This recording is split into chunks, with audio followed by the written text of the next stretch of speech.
You're listening to Boomers Today with your host, Frank Sampson.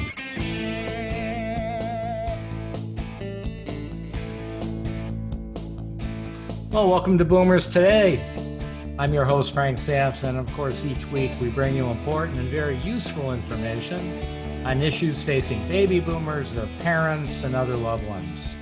And as I do every show, I thank all of you. And I thank all of you because our listeners are growing each and every week, and it's because of you.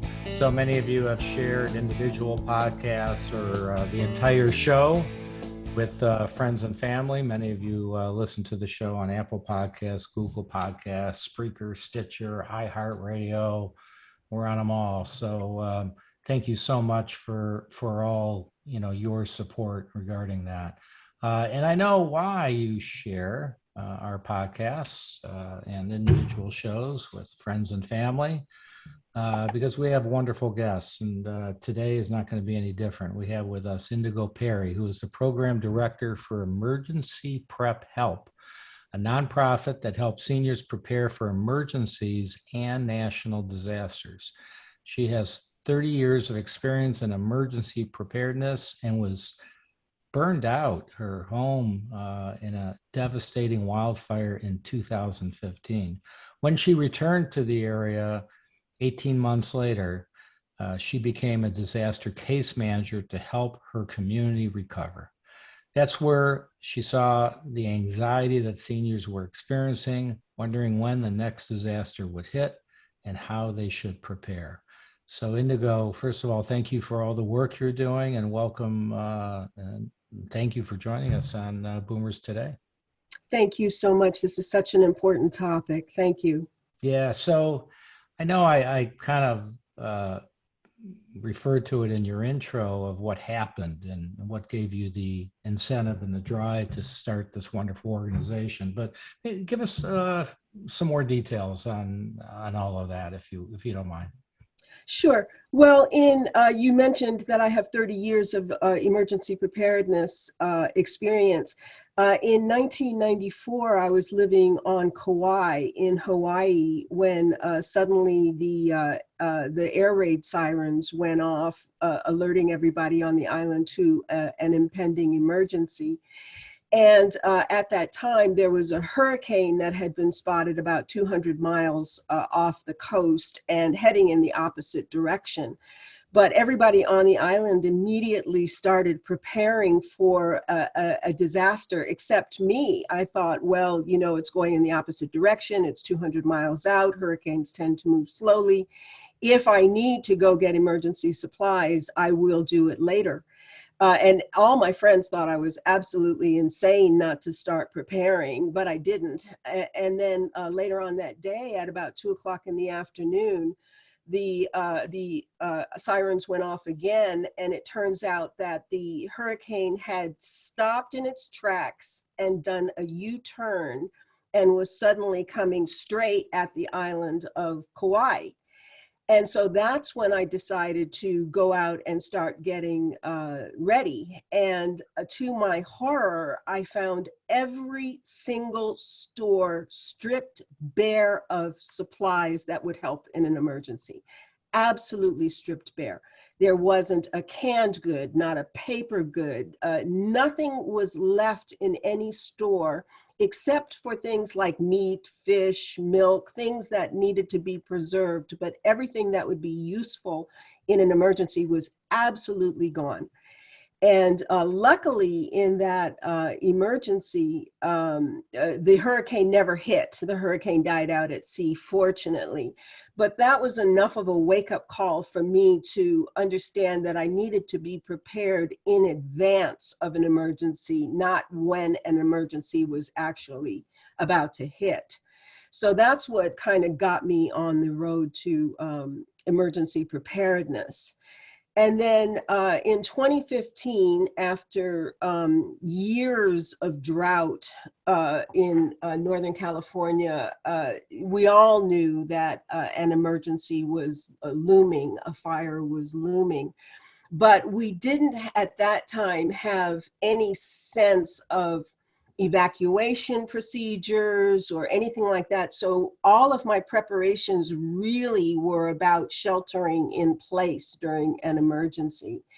And when that fire hit, the Valley Fire in 2015, just to, as an aside, at the time it was the third largest fire in the state of California's history, and now it doesn't even appear in the top 20 in terms of the size of fires that have devastated this area.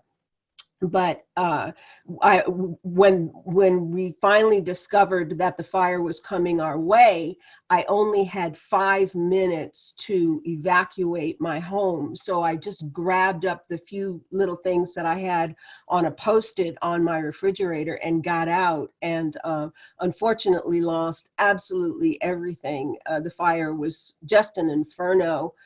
As you said, 18 months later, 19 months, I returned to Lake County as a disaster case manager to help my community recover. And I dealt with, the entire community. So, families with kids, singles, and then seniors. And the looks in the eyes of the seniors was what impacted me the most, because I'm a senior myself. And to simply hand them an emergency go bag and expect them to know what to do with it in the event of a fire, or where to go in the event of any kind of a disaster, because it's certainly not just fires.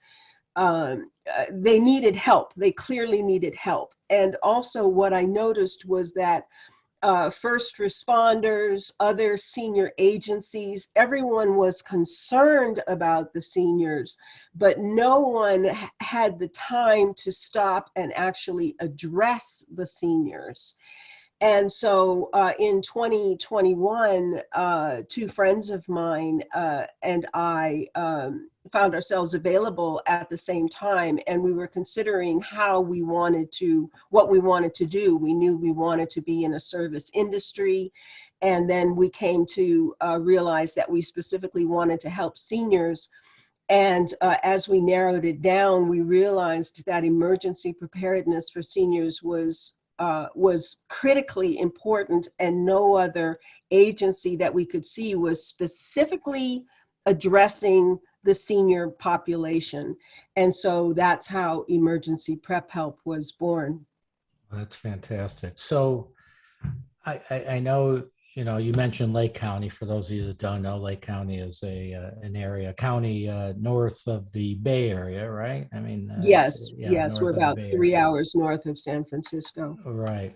And, this area, that area is, has a history of fires, but disasters are happening all around the country in different ways, shapes, and forms. Floods, what happened in New Orleans, and so your organization, just tell us a little bit more on how you're working to help people prepare around the country. Why is it so important for seniors to prepare right now?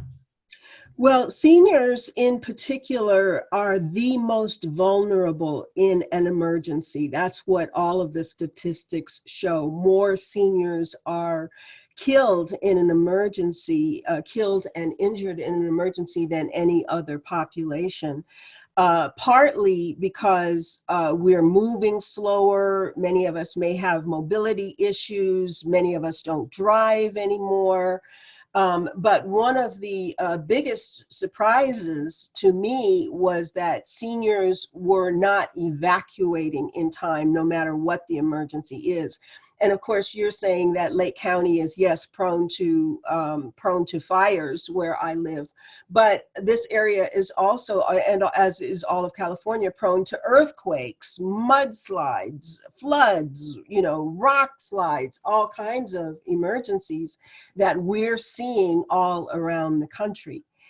So knowing that seniors are the the most vulnerable population, it really is prudent for seniors to take their current stage of life into account, understand what their liabilities are, and begin to prepare for an emergency, no matter what it is. I mean, even in areas that are not particularly disaster prone, what we're seeing are things like, train derailments that are affecting whole populations across the country, truck accidents where they're carrying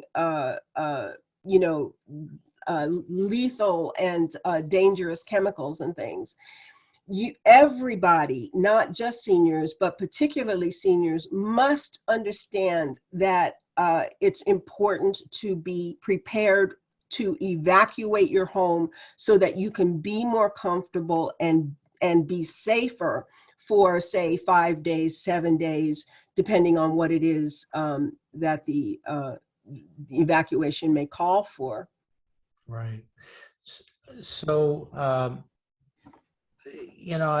just think about, as you know, I'm in the senior care business myself. And, I think about where seniors are. Some are in their homes. Some are in their homes because they want to be living the rest of their lives in their homes. Most people do. Unfortunately, I think many of those people probably shouldn't even be in their homes. They should be more in some sort of a community, and especially if they're alone, probably not the best to be alone, but hey, that's what it is. And then you have people that are in, senior living, various senior living communities, etc. But so how do you prepare so many people whose environments are so different? Those that are more in a community environment versus those that are living home alone. Sure.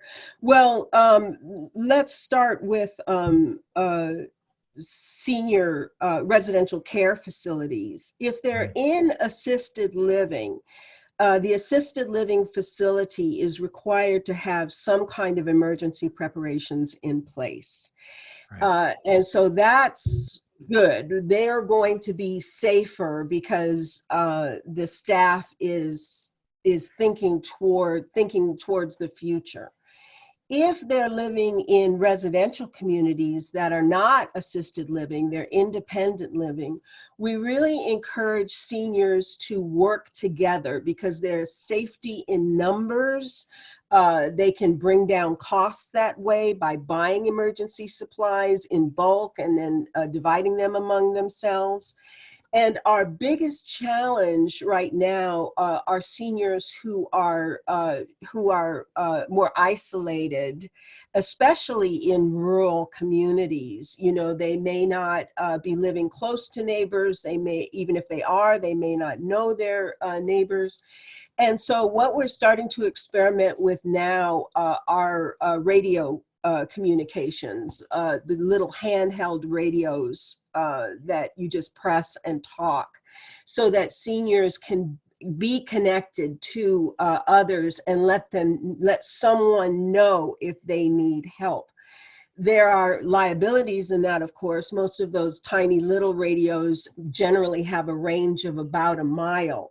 But what we would do is work with other organizations who could go in and get several households equipped with those radios on a particular channel, so that if a senior speaks, somebody out there is listening and can hear them and hopefully get them help. So, I mean, this is, certainly, can be challenging, but so your organization, Emergency Prep Help, which, you'll talk more about as well at emergencyprephelp.org. What do you look at your role to be? Is it to educate people? I would think that that's a biggie to educate, but explain really what the organization is doing, which I think is fantastic, anything that you can do, but what are the main objectives? Our two main objectives are to educate seniors and to get them basic preparations. So in terms of education, Emergency Prep Help operates a two-part program. In the first part, we cover why it's important for seniors in particular to be prepared. We go through go bags and what's necessary to have in a go bag, alerts and warnings, because every area now throughout the United States almost is organized into what they call a zone, so that emergency responders can pinpoint specifically where the disaster has occurred, whatever it is, and can alert the population in that area on what to do. And we also go through earthquake preparedness because we're here in California. And then we hand out a go bag to every participant at the first workshop. And now, instead of just handing somebody a go bag with a bunch of little items in it, whistles, emergency blankets, things like that, and them looking at us kind of confused, like, what do I do with these things? We have gone through what is important about each one of the 13 supplies that we include in the go bag. And so now they're feeling more assured, more confident that they can meet the challenge of a disaster. And then we give them 2 weeks before the second workshop to go home and then personalize their go bags, add clothing, add medications, a spare pair of glasses, whatever they need to personalize their go bags so that they're comfortable for what we're hoping is a brief period of time that they might have to be evacuated. And then when they bring that go bag back to the second workshop, and we go through it with them to encourage them, okay, remember to add this, or, and we also encourage them to add anything that will be consoling for them. A lot of people bring a big bar of chocolate in their go bags. For instance, we had actually more than one woman who put in like a little mini bottle of whiskey in her go bag, just whatever it would take to calm them down in an emergency. And if they have begun to personalize their go bags in a serious way, they get a little prize from us. And then in that second workshop, we go through pet safety, how to evacuate safely with animals, extended power outages, how to prepare your car for an emergency, what documents you need to make sure are secured so that if things are lost, you have a way to recover them. And other things like 211 resources, which is nationwide, of course, and which can help someone in an emergency, get them information, get them food if they've lost it, tell them where to go, where the nearest recovery center is to them. And so those are the kinds of topics that we cover across both workshops, so that the seniors have information that they need and they can dig into more later after the workshops, and they have the basic supplies that they need, whether they're going to have to evacuate or whether they're going to be sheltering in place. So I know, these workshops are held face-to-face here in, Northern California. For those that are outside of this area, and we have a lot of listeners outside the area, are you offering anything, any type of help to those, or education to those that are outside the area that can't attend a workshop? Well, we have considered something like a TED Talk, but so much of our work is really about going through the go bag and then handing them that initial go bag, so that they're not, stuck having to then go out to Walmart or wherever it is to try and put these supplies together on their own. So we haven't cracked that particular nut yet. But what people can do is go to the resources page on our website and download our forms. That will walk a senior through what they should be collecting and how much of it, so that they can begin to take steps themselves. And if there's an area in the country that would like to have emergency prep help workshops, we're certainly open to coming to getting outside of our area. We really want more. We want to find more seniors, because right now, emergency help, prep help, we are seniors helping other seniors, and that makes a difference because we know what seniors are going through, and we're looking for other seniors who have been through a disaster and through the recovery efforts after a disaster, who can speak confidently to the public about what's going to happen and what they need, so that we can really begin to grow this work, because there are millions and millions of seniors are one of the highest percentages across the United States, and only growing, especially as the boomer generation comes of age. So we desperately need more trainers for this work. Great, good to know. So we're going to take a quick break, Indigo. I promise, just to recognize our sponsor. When we get back, we'll talk more about maybe utilizing local first responders as well. We'll talk about that. So, do you know anyone who may be concerned about an older driver? Well, Senior Care Authority's Beyond Driving with Dignity program is a facilitated self-assessment program for older drivers. This program has been designed to serve as a vital tool to facilitate older drivers and their families as they make the appropriate decisions regarding the future of one's safe driving career. If the individual is a safe driver, an advisor will provide him or her with strategies on how to remain a safe driver as they progress through the aging process. If driving retirement is the appropriate decision, then the individual and their family are offered possible alternatives, resources, and a specific plan to ensure a smooth and successful transition from the driver's seat to the passenger seat. So to learn more, go to www.beyonddrivingwithdignity.com or call 877-907-8841 to connect with a Senior Care Authority advisor in your area.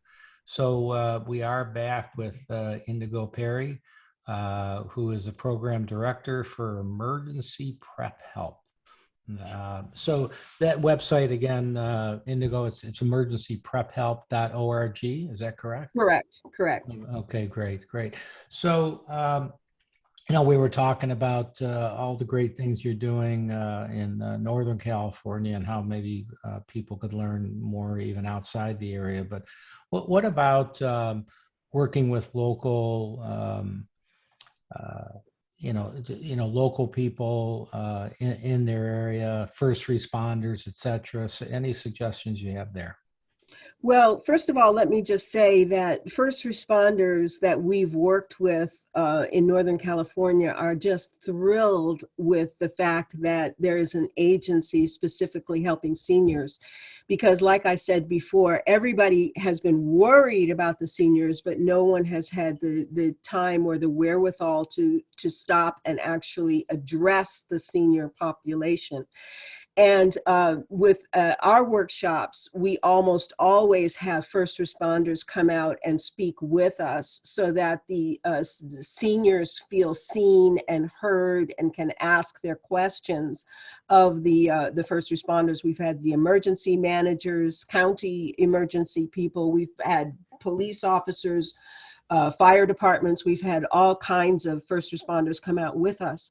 And I would say that in just about anywhere you live, if there was a person who wanted to organize a group of seniors to come together and hear from their local fire department or police department or county emergency management offices, all they would really have to do is make a phone call to those agencies and invite them to come out and set a date. The first responders we have found are anxious to address the seniors once that venue is set up. So I would just encourage anyone anywhere to go ahead and make that call and perhaps give those first responders a couple of the questions that are coming up for the senior population in their area so that they know exactly what they want addressed.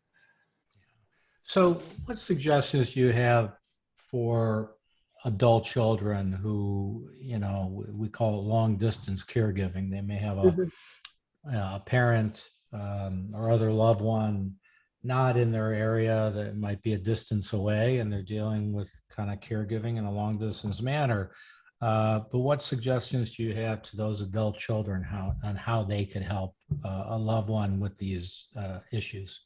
That's a great question. And one of the first things that I would say is that I talked about much of the country being carved up into zones earlier so that first responders can actually pinpoint where there is a disaster.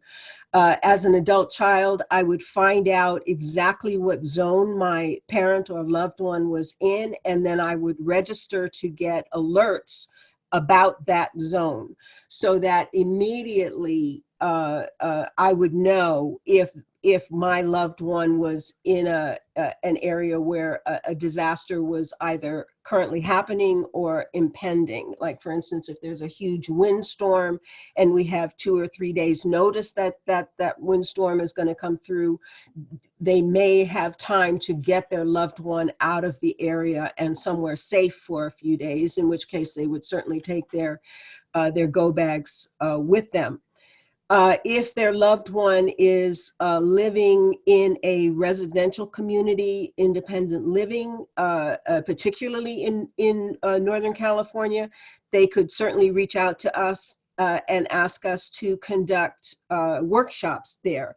In many cases, the workshops are sponsored by county or businesses within the community that care about seniors, and so that the workshop would not cost anything to those seniors.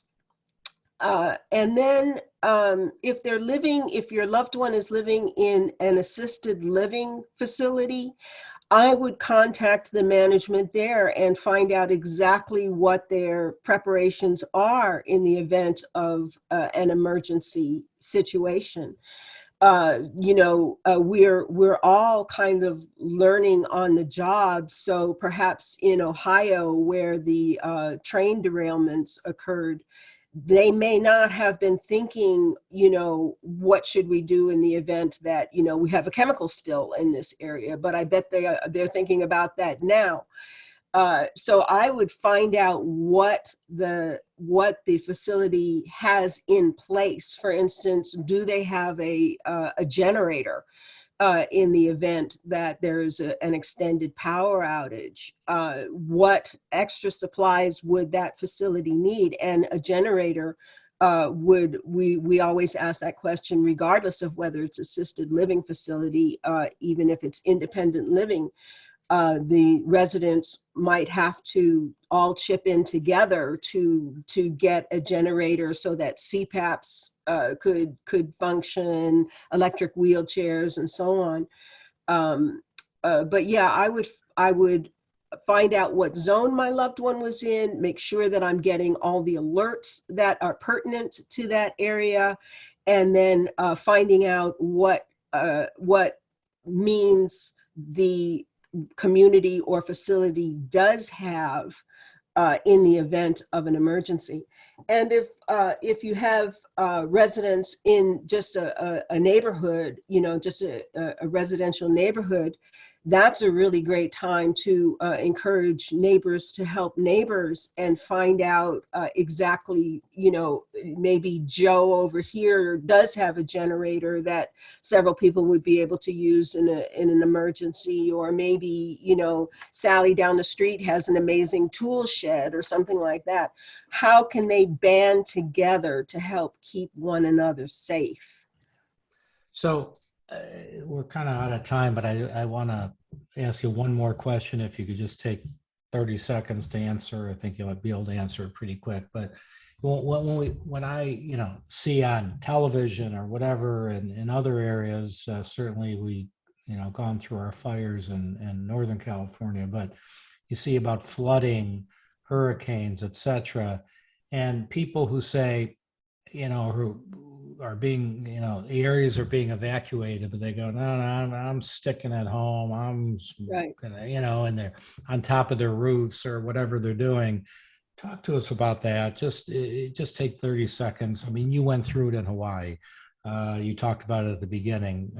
The seriousness of that when that area is being evacuated. Well, like I said, in terms of the statistics, what was surprising is that so many seniors are either dying or being seriously injured because they're failing to either evacuate altogether or failing to evacuate in time. And it's mostly because we're thinking of these emergencies in the way that they were, back in the 60s. We rode out that hurricane in the 60s, so we can definitely weather this one. Climate has changed. These emergencies are mammoth now. They're not to be toyed with, and we always encourage seniors to leave at the warning. The minute there's a warning of an emergency, get out. At best, maybe it was a false alarm and you'll be able to go home in 3 or 4 hours, and or it may save your life entirely. So get out with the warning. With that, Indigo, thank you so much for joining us on Boomers Today. Check it out at emergencyprephelp.org. Thank you, Indigo. Thank you. Thank you, everybody. Please be safe out there, and we'll talk to everybody next week. You've been listening to Boomers Today with Frank Sampson. To learn more about today's show, visit boomerstodayradio.com and join us next time for another edition of Boomers Today.